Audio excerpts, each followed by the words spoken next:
सुलेमान, आज मैं तुम्हारी वजह से भूखी रह गई। मेरा रब रोज मुझे इससे 3 गुना ज्यादा खाना देता है।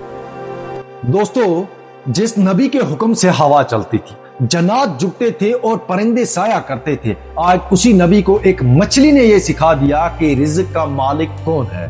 दोस्तों, रिवायात में आता है कि एक मर्तबा हजरत सुलेमान अलैहिस्सलाम ने अल्लाह ताला से अर्ज किया, ए मेरे रब, तूने मुझे इतनी बड़ी हुकूमत अता की है, मैं चाहता हूं कि मैं तेरी पूरी मखलूक को दावत दूं।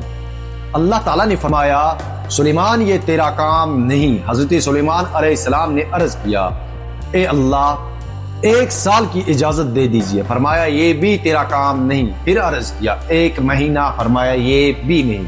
फिर कहा 1 दिन, तब भी जवाब आया, सुलेमान, ये तेरा काम नहीं। आखिरकार हजरत सुलेमान अलैहिस्सलाम ने अर्ज किया, ए अल्लाह, कम अज कम 1 दिन की इजाजत तो दे दीजिए। अल्लाह ताला ने इजाजत दे दी। दोस्तों, हजरत सुलेमान अलैहिस्सलाम ने फौरन हुक्म दिया कि खाना तैयार किया जाए। हवा को हुक्म दिया गया कि ठंडी चले ताकि खाना खराब ना हो।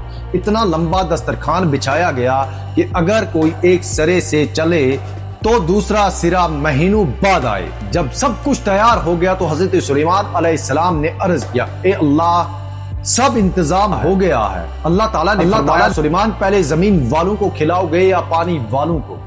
अर्ज किया, ए अल्लाह, पहले पानी वालों को खिला देता हूं। इतना कहना था कि समुंदर से एक बहुत बड़ी मछली ने सर निकाला और कहा, सुलेमान, सुना है कि आज हम आपके मेहमान हैं। फिर उस मछली ने दस्तरखान के एक सिरे से खाना शुरू किया और देखते ही देखते पूरा दस्तरखान साफ कर दिया।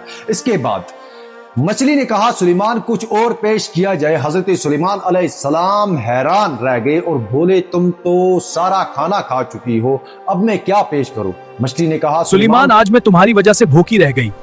मेरा रब रोज मुझे इससे 3 गुना ज्यादा खाना देता है। दोस्तों, याद रखो, रिज़्क देना सिर्फ अल्लाह का काम है। इंसान चाहे कितना ही बड़ा क्यों ना हो, अल्लाह की कुदरत और रहमत के सामने कुछ भी नहीं। जो अपने रब पर भरोसा रखता है, उसका रिज़्क कभी कम नहीं होता। दोस्तों, हम सब कमाते हैं लेकिन खिलाता वही है। ये किस्सा याद दिलाता है कि बंदा सब कुछ बन सकता है, मालिक कभी नहीं। दोस्तों, अगर आपका भी यकीन है कि रिज़्क सिर्फ अल्लाह के हाथ में है तो कमेंट में आमीन जरूर लिखें और ऐसे ही मजीद वीडियो के लिए हमारे चैनल को सब्सक्राइब जरूर करें। बाकी वस्सलाम।